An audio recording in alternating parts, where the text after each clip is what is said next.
You're coming a mile away. I know, that's why. Look, you know I'm coming. How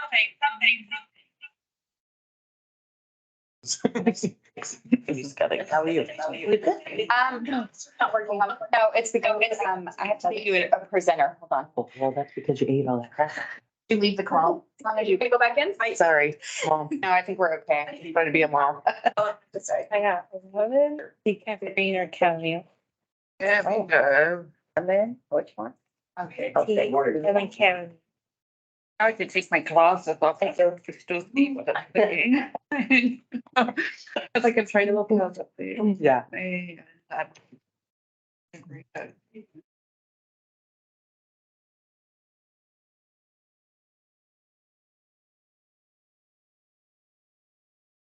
We lost track of time.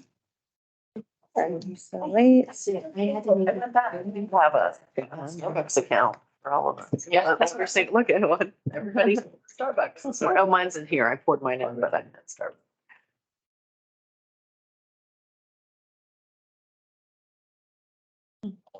Starbucks. Commercial here. See? We could go to Starbucks. Independent. Yeah. Member Efremov, can you hear me? Yes, thank you. Go to Yep, the. thank you. Yeah. Yeah. Yeah. Super good. Good. Yes. Go to those.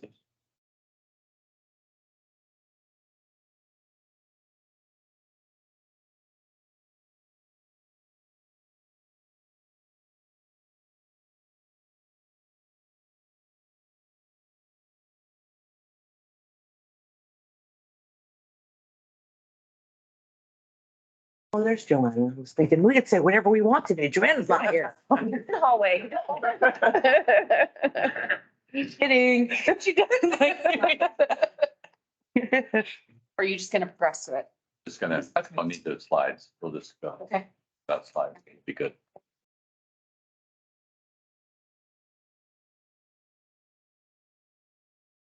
Good morning. This is Ian Doyle, Board President of the Oregon Board of Pharmacy. I will now call this meeting of the Oregon Board of Pharmacy to order. Today is Thursday, November 9th, 2023, and it is 8:33 a.m. Board of Pharmacy meetings are conducted in accordance with Oregon Public Meetings Law. Under the public meeting body, meetings are open to the public except as otherwise provided by law. The presiding officer has the authority to keep order and impose any reasonable restrictions necessary for the efficient and orderly conduct of the meeting.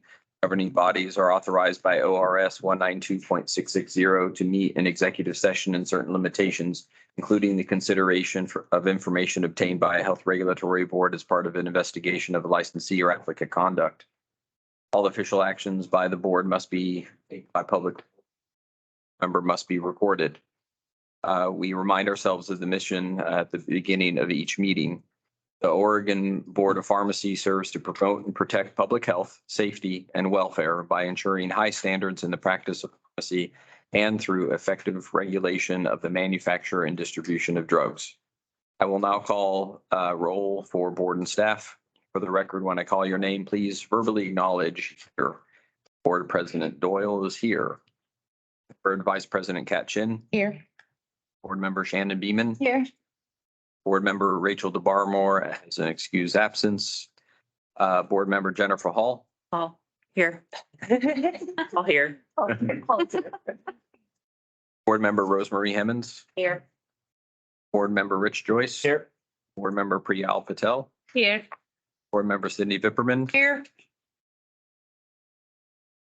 Compliance Officer Joe Ball. Here. Pharmacist Consultant Jennifer Davis. Here. Compliance Director Brianne Efremoff. Here. Executive Director Jamal Fox. Here. Office Manager Naomi Graham. Here.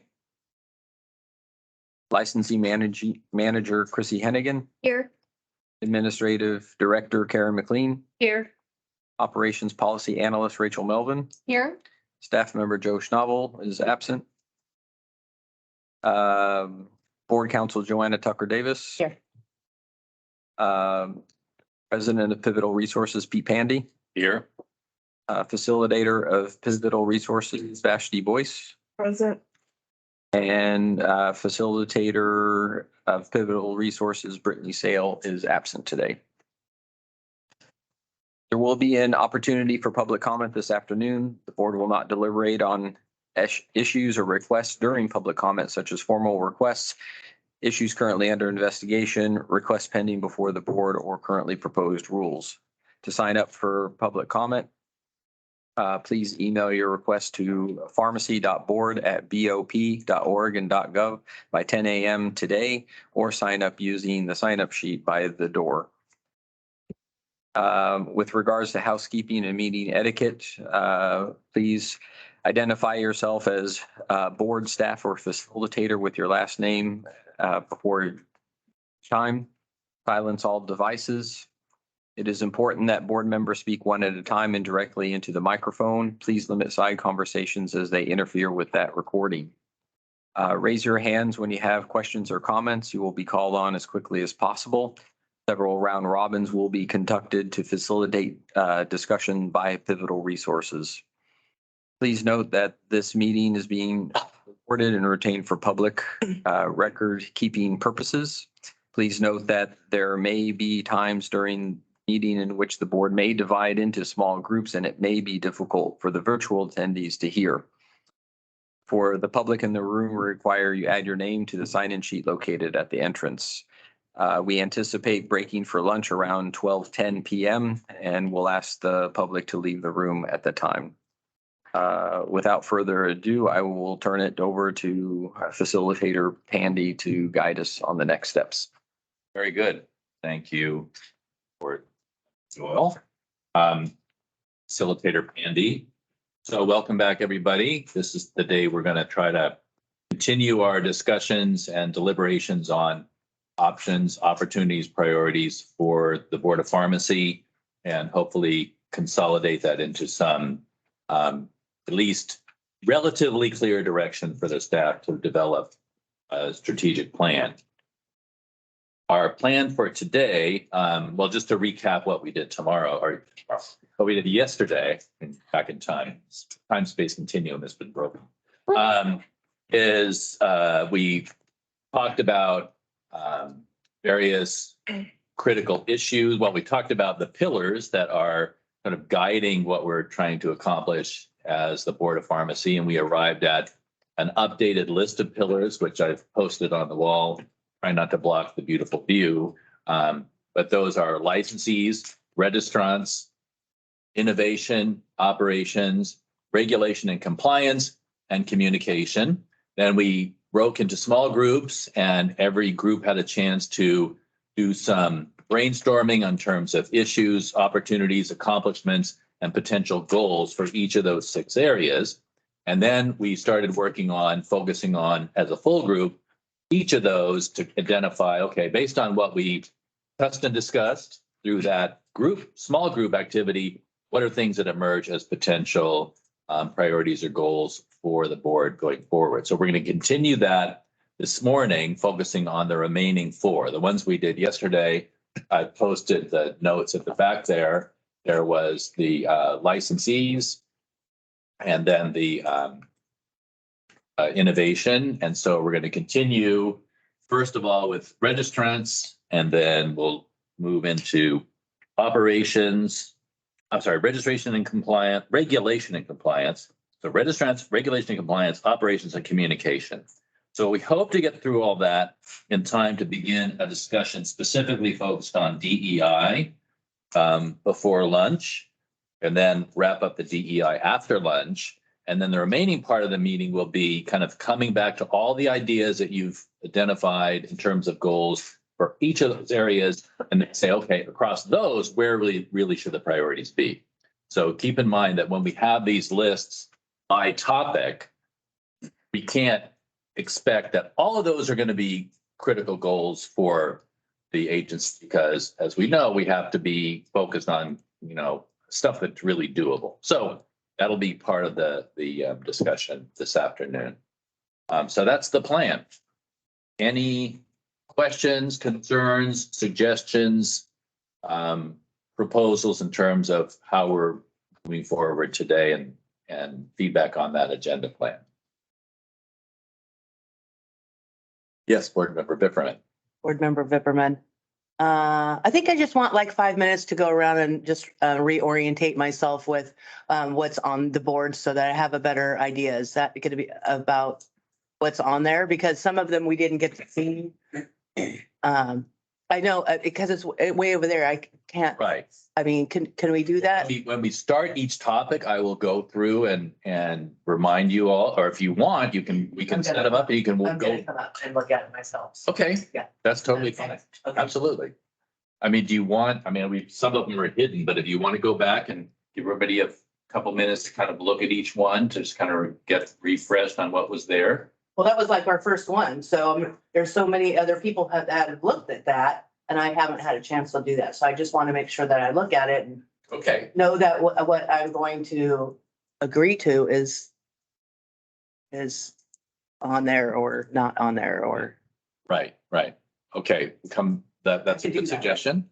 Well, wait a minute, it might be something everybody wants to do. So let's see. Board Member Hall? Board Member Hall. Also, I felt like yesterday, just because there wasn't multiple sticky notes for an idea or comment, didn't mean that we didn't all think it was important. It's just already there. Uh-huh. So I just wanted to say that. So was there something in what we did on the other two that got missed? I don't know. I think I want to take pictures of them so I can look at them. All right, well, so some of them now were kind of buried. But would you all be okay to take a few minutes to go back? We'll put them all back up and you can go and kind of take a few minutes to look at them, because I certainly don't want you to be like, I don't even remember, and it would be helpful to kind of reconnect with what's there. Any objection to doing that?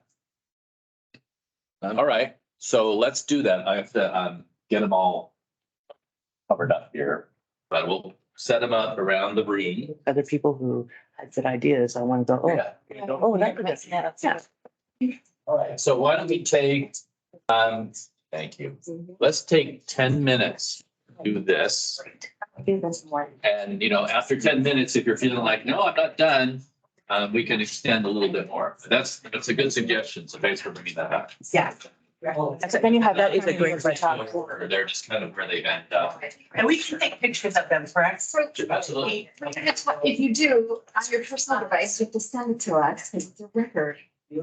Whatever, I mean. Or use your iPad, and you don't have to send it. Can you make an announcement real quick? Bomber, and it was. You have a golden. It was. Yeah. Not bad.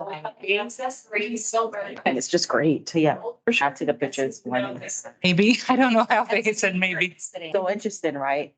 Sitting. SUV or sedan on the Lexus. And it's all the way. Cindy, if somebody has an iPad here, we can just do it. Oh, good idea. That's Four-door sedan. okay. Somebody will have. Awesome. Leaves is the four-door sedan. So just so you know, the, one of them is over on the wall. That's the communication one. The other ones are on the flip charts. Something about. Some have posted, some don't. Retirement fantasies about this. Yeah. But I was like, oh, maybe we get an RV. I think it's fine if staff wants to do this too, because you're part of the discussion. Okay, cool. Long as someone buys the rest of it. That's an excellent question, which is. So are you gonna send it to us all? Like to. Just gonna put it on the screen. Oh, okay, yeah. I was like, I think it's the most, did you catch the bar? If you save it on your personal. yeah, that's. Okay, I need to send it in, yeah, but I think she's gonna. We'll do this. Sure. The record, you don't have to use your own device. Okay. We did years ago, we stopped California because we did the redwoods. And then I actually years ago. And if we project it, I don't know if you can read all that. We did. Yeah. Oh, okay. Down in Coos Bay, which was cool. I'm not a fan of the area per se, but I love Oh, that are always on there. the ocean on that side is different here. A lot more, what do you call it? Under. Displaced volcano rocks. Yes. Southern Oregon area is getting kind of different too. As people in California are coming up. There's like maybe more coffee shops and things.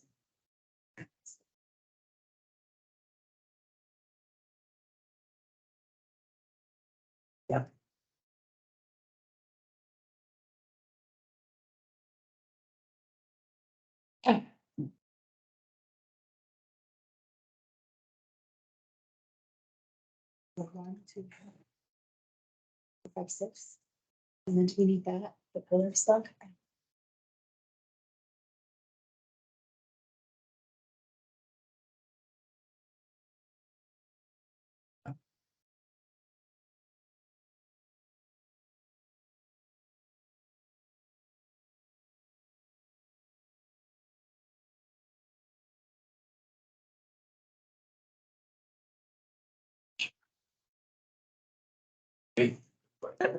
Because we're all here.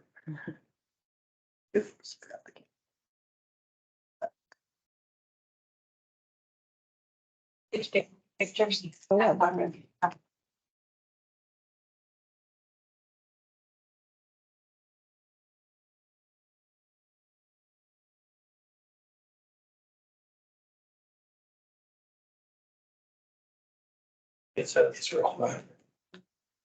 Rain today.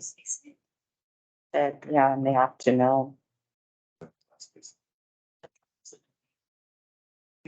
But that's, we live in Oregon. Yeah, around 1 o'clock, it start raining. Do you know how we were going today? Those four Goals.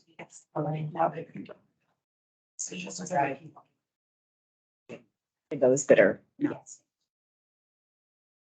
It'd be nice to do at least the not highway part, but not the dark. Exactly, yeah. Because I'm going down 101. I'm not even looking forward to going down 101 after dark, but it's actually be dark. I was actually thinking because of the dark, I would do the Corvallis and then I-5 up, which is not the prettiest, but. Well, I came that way. Yeah. To go to an appointment in Eugene. It's for. So I went to from Coos Bay to Eugene. Over. Oh, we've been doing a lot of driving. Yeah. I was on my it's like. Hey, 4.5 hours. That's where I live. you live in Coos Bay? I live in You North come Bend. to work every day? I come to work every day from my basement. Oh, so do you only come up for board meetings then? I'm for board meetings. I moved down there in 2021 to help take care of my parents. Oh, interesting how much. That's what we're really looking at. So I have a whole setup in my basement.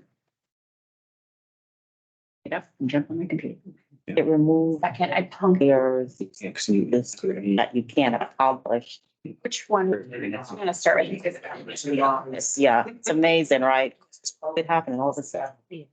We became more productive. And now they're trying to find an excuse for us to come back. I look in, so. So, Enhancing patient access. really appreciate, Board Member Bipperman questions. That was really modeling good behavior. As I've gotten older, I've realized my mind reading skills have really deteriorated. So, this is your meeting and raising a question like that, because I don't know if, you guys are feeling like, God, I have no idea what we did.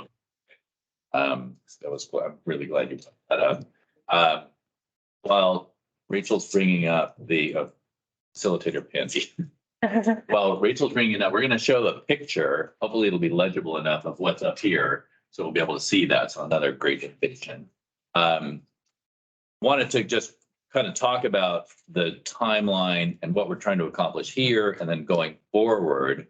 And this is probably important for Executive Director Fox to be thinking about because he's going to be kind of owning the process going forward. But what we've done in the past, and this is sort of what our intention was for this session, is this is where you have an opportunity to deliberate and think about and project forward. What are the things we need and would like the agency, board and staff together to be working on as priorities, to get as close as we can to some clear consensus on the direction in different areas.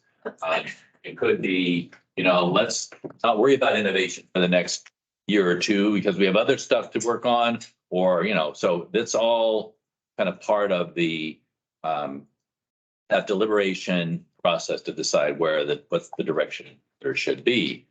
It's the staff's responsibility then to take and interpret what comes out of this meeting and try to convert that into a plan document. So to say, based on what you heard, and there will be some decisions that they'll have to make because there may be different messages and they've got to sort of say, well, of the things that, we heard that you directed, here are things that we think we can make progress on. Maybe you'd like to work on this, but there's reasons that we need to share with you why maybe that can't be. So there has to be a give and take. But the timing of this, as in the past year, has been basically we've worked on, and sometimes I've helped, sometimes I've done almost nothing. It's been all staff, working on, creating that plan document or updating the existing one that you then would have a chance to review and approve. This would be the December meeting.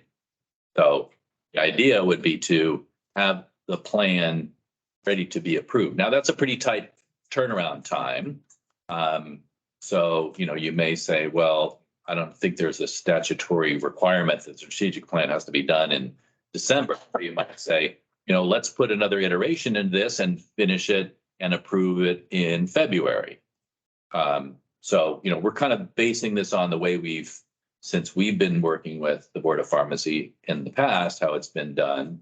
The plan document is not a huge thing, it's tended to be fairly concise, but hopefully meaningful enough to everybody. So it's not necessarily the word it takes time to write it. It's sort of like agreeing on, okay, these are the things we want to move forward.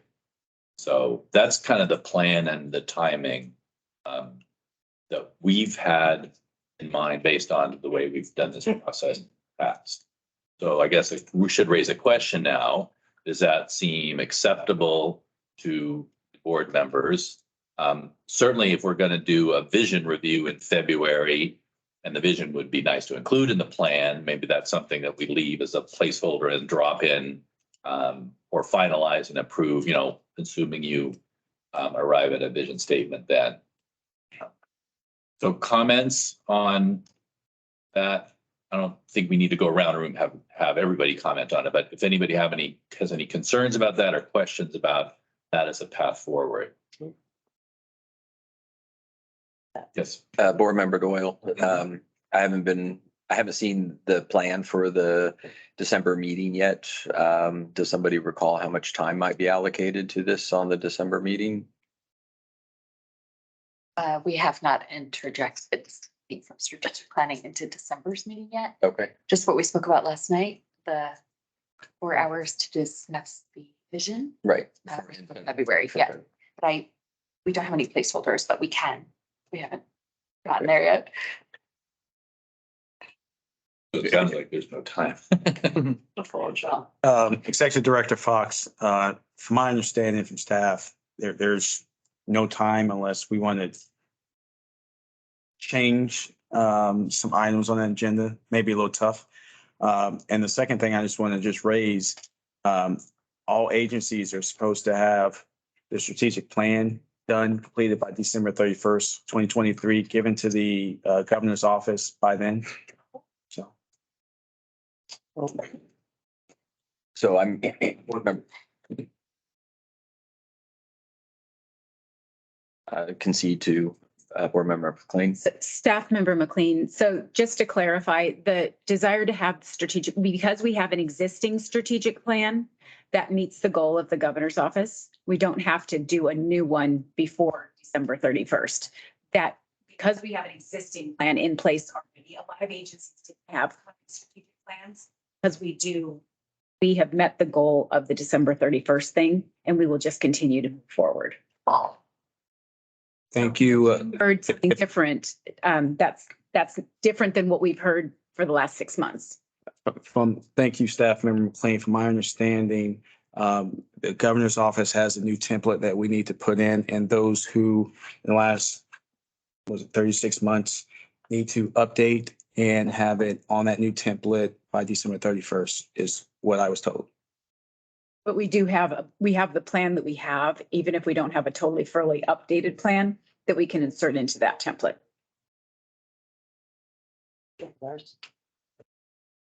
Board Member Hemmons, but then that would be still outdated, right? Because Yep. it's, Technically, yeah. would be old.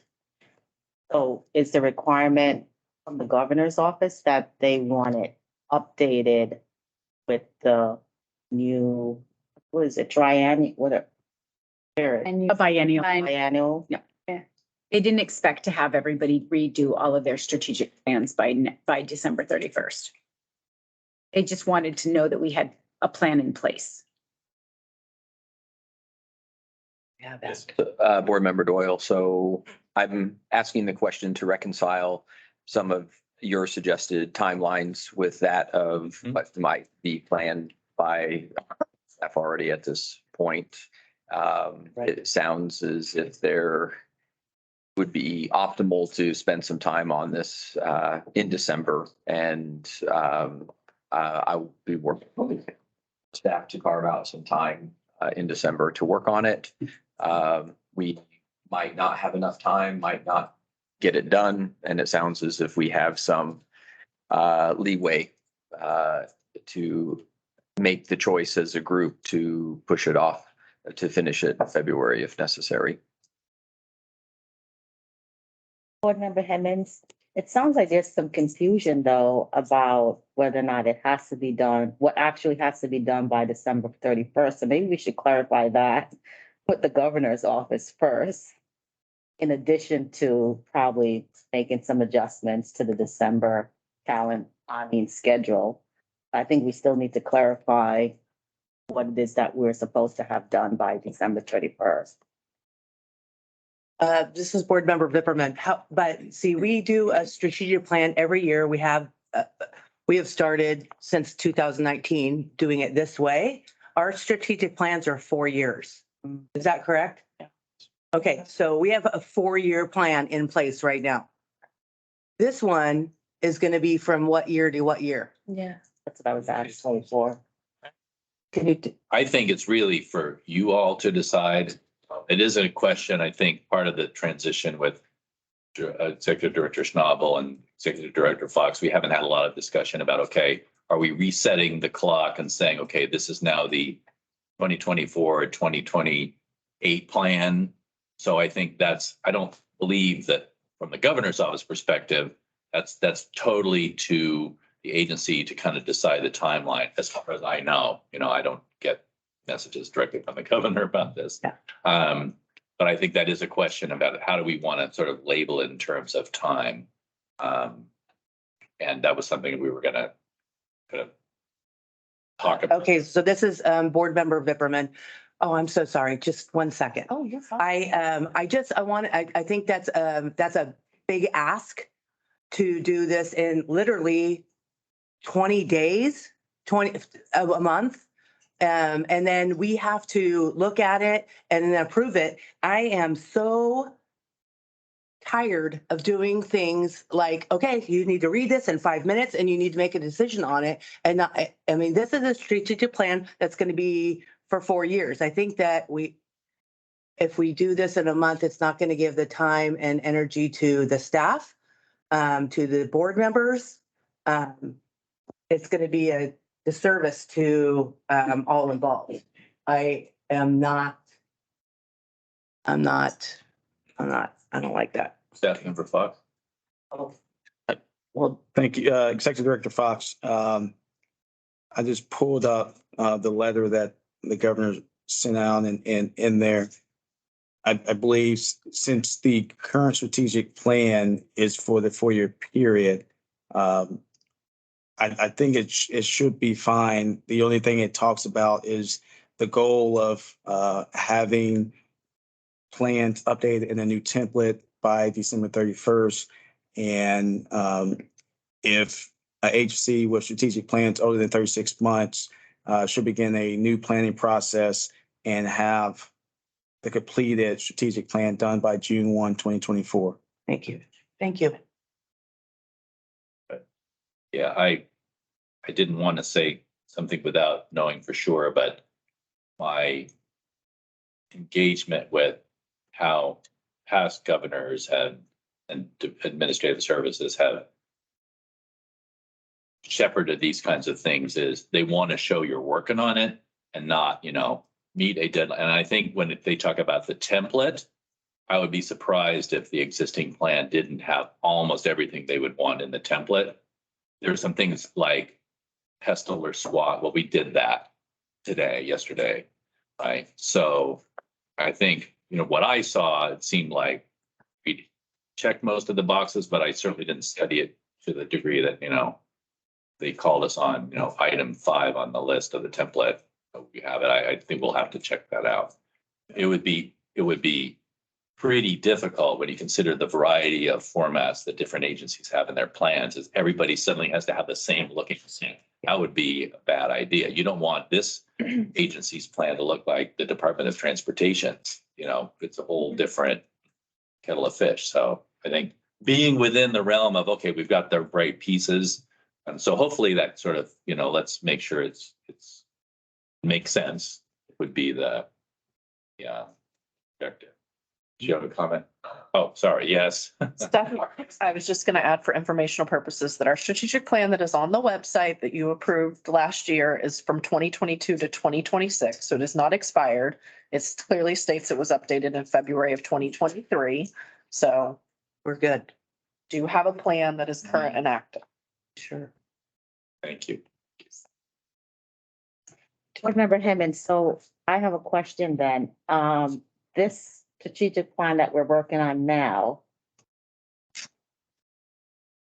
are we working on this to go into effect in 2024? Or is it to go into effect 2026? Yeah. Staff Member Davis, I can just give historical perspective, not to say I agree or disagree, but what the board has been doing is that like in every other year, so this is an other year, you met for 2 days and then you redid the 4-year plan and it would have been given a new date of 2024 to 2028, which was a little confusing to me because why is it a 4-year plan? And then we're redoing it every 2 years, but that was the way things have been, the cadence of how it's been done. So if it was done the same way, it would be, the board would approve it and it would say 2024 to 2028, but I don't know if there will be a change in direction. Thank you. Well, this is Board Member Vipperman. There is clearly a change in direction. But I think that the way that we have done it, at least from 2019, was that it would, when we get all done with the strategic planning package, the executive director, he gives it to us, we approve it, and then it goes into effect from then until the next whatever date, 4 years or what have you. I think we have a 4-year plan because some of these things are ongoing. And I want to just remind some of the older board members that have been on here, we've been working on technicians and pharmacists for 4 years plus. So this is the reason why we do from my historical,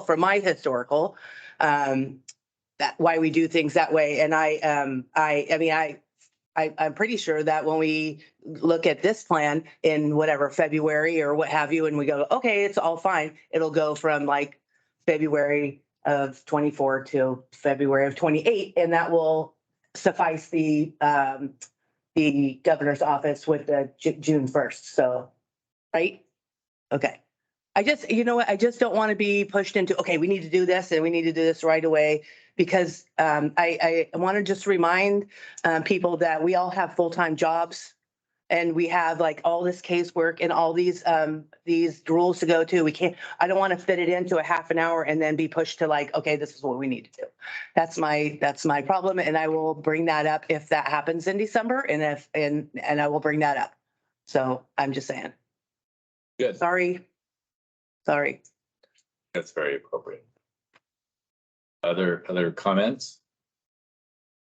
All right. So I think, talking about the cycle and the dates and that kind of thing, the idea is, we can look out 4 years, but 2 years from now, things are very different. And so kind of if we want to steer the ship, it's okay to say, okay, if you update it, so we've got this 4-year plan and now we've had the 24 and 26 plans. Doesn't mean you can't in 26 have the 26, and I think one of the fallacies of strategic planning is you do the plan in 2024 for 5 years, and then you kind of ignore it and then wait until 5 years later, let's rewrite the plan. I think that creates, you can say I don't know if it's less work or more work, but I think it tends to be not as productive as kind of keeping an eye on where things are. So, there's always a balance, how often you come back and revisit it. I think the cadence of the way this has worked with the Board of Pharmacy has seemed to be pretty good. And noting that in some of the iterations, very little has changed. I think in the last time there was like a few words added here and there. So it was like, okay, we're doing good, let's keep going. This time maybe a more significant change, maybe a different document. So that's really all your decision. Yes. If I might just add that in the opposite year, so we did a 2-day meeting and that's when we rewrote the whole 4-year plan and it got new dates. And the interim years, you just met for 1 year and then it got like a little touch up. Yeah. Which is Yeah. what last Right. That's right. That's why it says revised 2023. Yeah. But you didn't change the date of the plan because it was just a few extra things were added. And I just want to say, as a senior person on this board, I think I'm the oldest. Before we started in 2019, we would meet every year, and I've been on the board since 2016, and then nothing happened. I mean, we are progressing so far. It's, I mean, in the last years, the executive director, Joe Schnabel, has done a fabulous job of keeping things on track, of letting us know exactly what we are working on and moving forward at every meeting. Well, and maybe not every single one, but he's done a great job. I'm hoping that continues because we, as board members, deserve to know what's going on and how we're working forward. And so I think that's really important to bring up for the strategic planning, because this is what we're supposed to be working on to move forward in our profession. So. Very good. Board Member Bipperman. Any other comments or questions? All right, good discussion. And now I think we can turn to what we started to do, but this One more is going to second. be much better now. So will you be able to Yeah, reveal the photo? yes, the files were large, so it took longer than I anticipated, but give me Yeah. just one more second and I'm. Okay, well, Yeah. we'll start talking about it and then And that's just rounds. Okay. bring up the picture, but it'll be this up here. I will just quickly recap the goals. So we had, and this is for registrants, reduce administrative burden on outlets. There was the example was like the self-inspection form. Is it onerous or have unnecessary stuff on it? Not to say that it does, but that was an example of maybe there's some opportunity there. The rule update, which is really already planned, with the idea that maybe we need to prioritize that. A question about looking at revising and updating applications in order to reduce errors, improve the website, have access, improve access to pharmacy. So, we're looking at outlets here, particularly looking at diversity gaps, where there are places where certain groups or communities are not getting the access that's needed. Continue to utilize the safe practices. What does it say? Pharmacy practice. Committee. Yeah. To analyze and promote action, and also to look at national efforts, and then more facility applications available online. That was added by one of the group. So, should we do all those things? I'm going to sort of restate what you all suggest as, no, I think this is the thing that, to me is the most important, or the two most important things out of this, and kind of restate them on the flip chart as we did yesterday. And maybe just to get the juices flowing and and not have people not have too much silence. I'm going to start this one with the round robin. I'm going to go round this way with board members. So that means because of where you sat, board member Chin, you get to start by saying, okay, which of these goals do you think, if any, should be priorities for the agency? You could add something else. And you can see up there, that's what I just read off. Can you see it okay? Is it flip chart enough? I'm fine. Okay. The board member Chin. I think that my ideas were mostly about access and really making sure that underserved communities, peoples are being served. So I'm not sure how we affect that, but Say, focus on assessing and enhancing access. And when I say access, we're talking about access to medications, drugs, so to the service pharmacy. How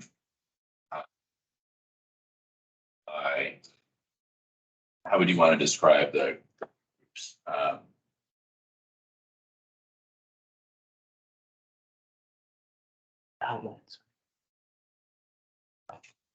What's the phrase that you would use, Director Fox, for the unmet needs of underserved populations. Thank you.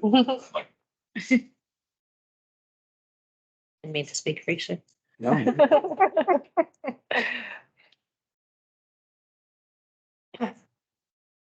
Underserved, I'm gonna say underserved individuals and groups. Okay. Good. That's the main one for you? Yes, sir. Okay, terrific. Board Member Hall. Yeah. I feel like the top and the bottom one, maybe we could kind of put those together. I'm not really sure, but putting the applications online, I think is what the bottom one said, and then also reducing the administrative burden, because I heard it was like 20-something pages for the self-inspection form. 28. I don't know when the last time is we looked at it, but it seems like a simple thing. I mean, a fairly simple thing to do, and it would be helpful.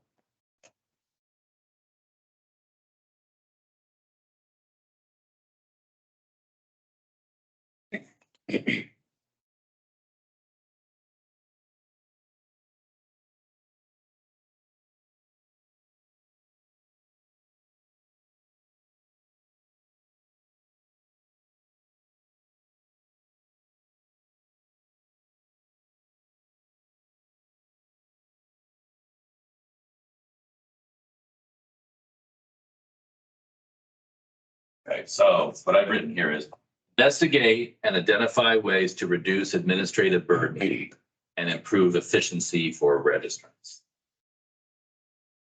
Sound okay? Yeah. And so, like I'll put a note here, apps online. That's kind of a solution, right? So maybe what Yes. do we do in order to achieve this goal? Okay, good. Any others for you, Board Member Hall? That's it. Okay, terrific. Board Member Hemmings. This is, Board Member Hemmings, this is the area that I'm least, I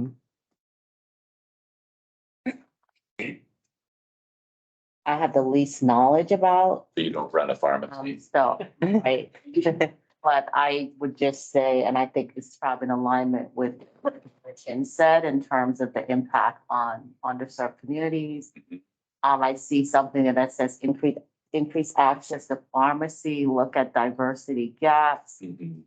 I would agree with that. And I would also say that whatever we do, in terms of any changes, or new procedures, I don't know what you call it, this, rules, that we make sure that we are actually thinking about, once again, equity, who's impacted. But beyond anything else, okay, Good. we understand it. So if we add that, well, Yeah. like that. All right, great. Member Bipperman? Board member Vipperman. I think that it's important to, improve the website, the findability. And I know some of these things are already in the works, but, maybe add some easy clarifications on there. That's the right word. See where it says improve, the website findability. I mean, I think it's easy, but I want it to be easy for the technicians to go on there and find out what their rules are. And I don't know if that's. I wonder if that could be kind of tied into the reducing administrative burden and service to the registrants. Well, to the registrants. Okay, well, I am not seriously in favor of, reducing the self-inspection. If that's on there. I think that the reason there's a self-inspection is because we see cases that produce those questions. Mhm. And so I wouldn't be in favor of that, but I also think that the continued usage of the safety, the SPPC, to analyze the and promote action is important, because I don't know why, pharmacies are closing or not opening, or there's lines. I mean, I do understand, but I think that if we had a group that would look into that and maybe offer some answers to those questions, might be good. Mhm. Other than that, I agree about the applications being online. I also agree that they should be in, again, I'm gonna say in the different languages that people can read and understand Okay, in their own get languages. that captured over there. Yep. So we're good there. So I've added the continue the Safe Pharmacy Practices Committee effort and process, meaning maybe there will be some adjustments to how it's working, who's on it. I don't know enough about it now, but that To set address. of work to address safe practice challenges. Yeah. I like that. Thank you. I Um, like that. I think when it comes to the self-inspection, those are the kinds of things that I would say, okay, that's not a goal, that's a solution. Right. And it may be that investigating, what are the right ways to meet this goal of reducing the administrative burden or making things easier for the registrants, that is not a good idea. So we're not going to do it. So I think if you see a solution up here, don't think like, well, that means they're going to go do that. I don't think the staff has sort of taken this as, this is a marching order for that specific action. It's more, this is the goal that we have to develop solutions to accomplish. Is everybody comfortable with that? All right, thank you. Board Member Beeman. Board Member Beeman,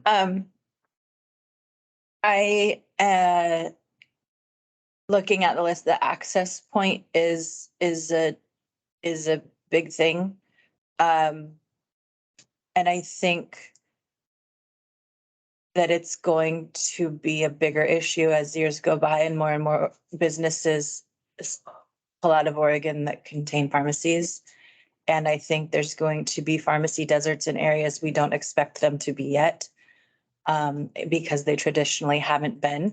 So I think access and keeping access, which we do, but keeping it at kind of the forefront of when we're making rules and making changes, and this somewhat refers to the Safe Practices Committee, some of the suggestions coming from that were prohibitive to access, if I remember correctly. So I am in favor of reviewing them, but I do, that is my memory of those conversations, that there was some access issues or, yeah, so I think that access is,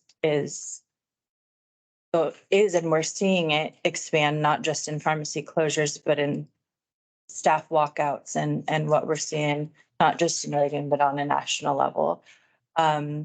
And how our rules we're moving forward with in writing and potentially with rules that might need to be rediscussed are going to further inhibit access to patients getting their care and or patients. So I put it under here, but I realize it's sort of an all encompassing thing. You know, we want to make sure that however we do this, that we're ensuring that access is a priority goal. And not just in the safe pharmacy practice Yeah, I- questions, but in our rules in general, because we have other rules that we haven't got to yet, but that we have seen, that our access is a component of. And then one comment on the self-inspection form, though it is long, I do think that the self-inspection form is an important means of communication to especially our PACs, and outlets of what we're expecting based on the rules, but the reason it's long is because our rules, like we saw the graph yesterday, our rules uptick has grown exponentially. So I think I don't know that lessening or shortening it is a good thing, but I do, I just see it as more of a communication piece, that opens up a lot of questions that might need to be answered. Okay. Thank you. Sure, thank you. Board member Tell. Board Member Patel. I echo whatever most of the board member Beeman said. I agree. The access is going to get worse and worse for sure. I'm in strong favor of definitely we have to revisit the rules of the outlets. Instead of adding more rules, I think we should start a way to reducing it. Keep in mind that patient safety. I do remember 5 years ago, it was about 120 pages for the law. Right now it's what, 385, keep going, right? We also know that why we have the more pharmacy access. We already know the underlying cause. Of course, reimbursement, PBM, nothing we can do about it, nothing. What can we do? That's what we should focus on. And that's what we can focus on, reducing the rules, reducing the administrative burden. With the Safe Pharmacy Practice Group, I would like to say, or I don't know, it's my observation that do we have equal representation in that group, right? Do we have member from the chain, right? Our 60% of the profession is in the chain pharmacy. Do we have member in that work group member? Do we have presentation from the chain pharmacy? Do we have presentation from federally qualified health center if we really want to focus on that decreasing the diversity gap? Do we have that? You know, that's the question. So we need equal representation in that work group. Even in this board also, do we have equal representation, right? Do we have the board member from the federally qualified health center? Do we have presentation from the chain pharmacy? A presentation from the independent accepting and so those are the things. If you want Talking about representation on the board or? in the both, even board and the safe practice pharmacy group. Yeah. Yeah. Getting board representation, that's all. Just saying in general. So we need equal representation. So everyone bring their idea and they can even tell like why there is, what can this board do to help them to increase the access of the pharmacy? I would like to focus on the factors we can control.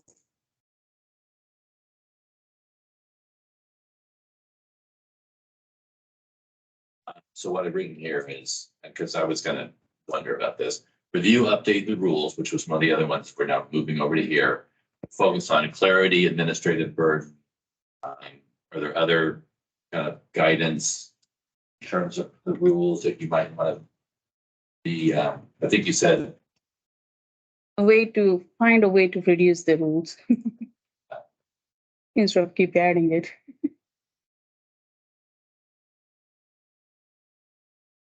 okay. Great. Board Member Joyce. Board Member Joyce, so the inspection forms, they are quite long. And they do need more specificity to the outlet or the registrant that's being, the inspection is for. I think that's going to be worked on already and being worked on. But there are, I've seen them. There seem to be some irrelevant questions on there, depending on the type of outlet that it is that's filling it out. So that needs to be cleaned up. The pharmacy desert issue, the board has done a lot to address the rural areas as far as RDSP and putting that out there to be available.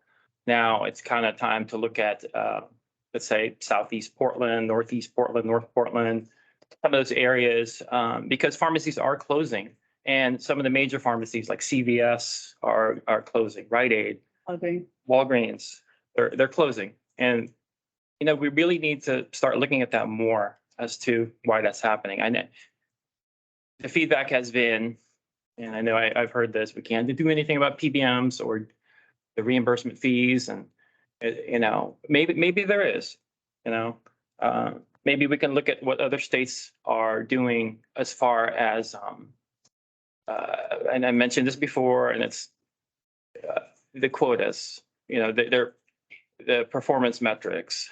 What can we do as the board to ensure that there is a safe practice of pharmacy, and we're not causing public harm by allowing these quotas to be,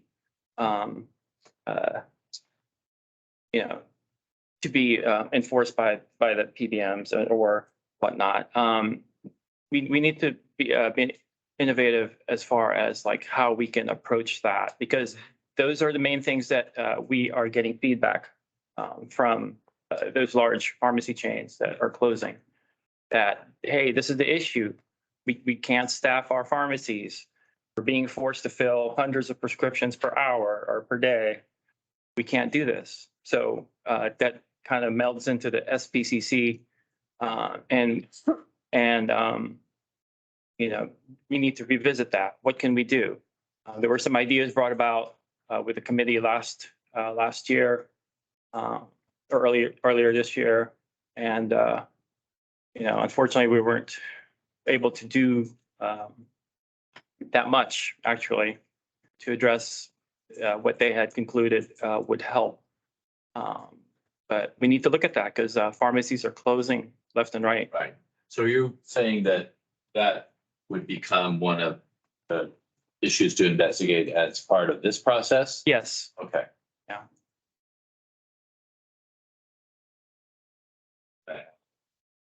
Pretty short note, but it captures what you're saying. Look at closures. Yeah. All right. Great. Thank you. Board Member Doyle. I resonate with the looking back at the SPPC effort and using guide from that group or further board direction. In the innovations publication that we received from NABP earlier this year, they had a statement in there from APHA, the American Pharmacists Association, that had asserted that when pharmacies reduce their operating hours, it's not due to pharmacist staffing shortage, but rather due to a shortage of pharmacists and technicians willing to work under those current conditions. And that appropriate staffing and workplace conditions are essential for pharmacy teams to safely deliver quality patient care. Thank you. Okay, so in terms of these priorities, you're comfortable with these and you any others to that, or is I miss something I should be adding to this? I think that we'll need to tease out some definitions and some focus points for administrative burden. I don't have a full understanding of that. And so some sub bullet points will be necessary, I think, for us to identify. Right. So I think that that's a good example of where the iterative between you and the staff, the board and the staff becomes really critical. You're saying, here's something we want to explore, then the staff's opportunity is to feedback to you, okay, there are the areas of, based on what you've suggested to us that we think are actionable and achievable goals within this, 4-year or whatever the time frame is. I think that's kind of the trust and the interaction between the board and the staff. You've for your marching orders, but I haven't told you exactly how to execute it now. That's what they need to execute. I think that's why this has worked. If you had given the board or given the staff direction in 2019 that was impossible, we wouldn't be talking about progress that's been made since then, right? So they said, okay, here's what we can do based on what you've told us. So keep that give and take part of this in mind. So good. I think this is really well done. And I think, I'm going to make the point that, the rules, some staff members may be feeling like you're telling us there's too many rule changes, but you're asking us to do rule changes. And I think the question is the moderation of that work and how it's handled is really the issue. It's not like don't change rules or don't update our rules. It's, how much do we try to do at once? Is that would that reflect how the board members are addressing this? That's kind of the sense that I get. It's like, oh no, we want to change the rules, but how many of these can we look at any one sitting? Yes, board member Beam. Board member Beaman, I think also the way in which Okay. is a concern, at least for myself. So we're going to talk about that more when we get to regulation, so we can. So it's not just, because we don't want antiquated rules. We don't want antiquated language. We want them to be clear, but just it's a hard balance. It is. All right, good. So even though we're not exactly on, sorry. Board Member Doyle, before we go on, Staff Member Melvin had a question with trying to tease out a little bit more information so staff can make some next steps in planning. Is that all right? That was it. I don't know if we were allowed to. No, go ahead. No, this is. Two clarifying questions. Yeah. So like with the rules comment that you were just speaking about, I want to make sure, especially for newer board members, when we started our path down pharmacists, what we realized is that those rules are also tied to other divisions, and that's the scope that just kind of blew up on us. So if we're talking about Division 41 here, there will still be some, I just want to make sure everyone understands how that works, that sometimes these other divisions are currently built into these older divisions and we're sort of having to tease them out at a quantity. Yeah. Which, okay. Yeah, was there another question? Well, and it doesn't sound like the website findability. I just needed a little bit more context on what that was referring to, but if it's not on the main list, I don't think we need to discuss it. Is that correct? I think, Those were the only questions I had. Yes. Staff Member Davis, as they think about rules, we could use some direction from the board as to if you're wanting us to work on certain sections of rule. I know I've heard like separating out 41 and updating 41. There's some DSCSA stuff we have to do from the federal level. So like some direction from you as to pace, time, divisions are your priorities would be very, very helpful. The previous strategic plan just said, update 4 divisions of rule every year. We did that for you. It was a lot. So maybe we don't want to do that again. So I think having some more specificity as we work to build out the plan would be very helpful. But there are some federal things like DSCSA where we're going to have to touch some stuff. This is board member Beeman, and I know I've been outspoken about it, and I'm not, it's hard for me to make the comments because I don't want to step on any toes or hurt any feelings or try to minimize any work that's been done because I see the amount of work that's been done. And I know that a lot of the rules and the bulk of them that come through is because they are so tied together, and also the restructuring and trying to reorganize our rules so that they are more clear. And I appreciate that effort immensely because I do think going back and reading them, they are clearer. That sometimes in terms of the bulk, the as reading it, and then I mean, you guys live this day to day to day to day. And as board members, we read it, we have our meeting, we discuss it, we go back and do our day to day to day, and then we come back 2 months later and see it again. And I think that because there are so many packages and have been so many packages per meeting, which is what we, wanted to do. I think with the restructuring and how everything's tied together, it was more overwhelming than we really perceived. And I also think that if it's overwhelming for us and we are used to reading these rules because we've been doing this for our time on the board and asking questions about it and getting clarification, I'm concerned that licensees aren't able to keep up. And so if they're not able to keep up, which is why I think the self-inspection form is a great communication tool, but that is a shocker then when you see a much longer self-inspection form because of the thing. So that's my main concern is I don't want to minimize it. I don't want to stop, but everything being so tied together, lifting so much at once, I think is not just a lot for us to take in and discuss and remember from look to look with the edits, but also a lot for licensees and we've heard it a couple times, and it's a comment that we've heard it from different sources, but a couple times throughout rulemaking hearing comments that it's hard to make comments when there's so many things being pushed forward.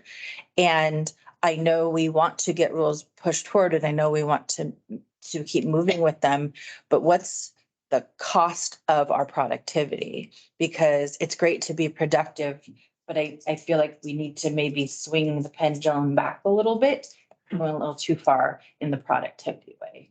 That's what I'm asking, because you make the decisions. Yeah. We want 4 divisions a year. We need to be. Yeah. And so I myself don't have a personal number. I do appreciate and like seeing how when when we talked about pharmacists, this is how interns play into pharmacists, and this is how technicians play into pharmacists. And that does create a big packet, and that does create a big set of rules going to rulemaking hearing. But I do like that no matter what we decide on as a board, that you're focusing on things that are related and we can see how they work together each meeting that we go through them. So, if you hold on a second, I'd like to make a suggestion because we're really getting into the next topic, which is regulation and compliance. Now, this is good. It's, kind of a perfect conversation. And what I'd like to propose is when we would take a 5-minute break, just a quick, refresh coffee, put your legs, come back, and rather than talk specifically about the goal for regulation is let's do a little brainstorming on how do we scope it, right? Because that's really the issue. If you're gonna say we've got this gigantic pie, how do we cut that up in a way that we can actually digest it in a way so that you all may have ideas, but the idea is we're not going to try to swallow the pie whole. We need to adjust our regulations. We need to change rules, but how can we slice it up in a way that's still coherent, but not overwhelming? Maybe just a few ideas on that might provide help, both on, you know, here's what we should expect and here's what we should do. I think that would be useful. And then we can talk about, okay, what are the specific goals? Because this is going to be both regulation and compliance, so we don't want to forget compliance. Does that sound all right? Did you want to add another comment? This is Steph Member Efremov. Similar in the vein of what you had just shared. I think my observation is that it seems like maybe more of the issue is the modality and the organization and how things are being communicated and understanding because of this sheer lift that had to happen with the volume of things that there was a bit of chaos.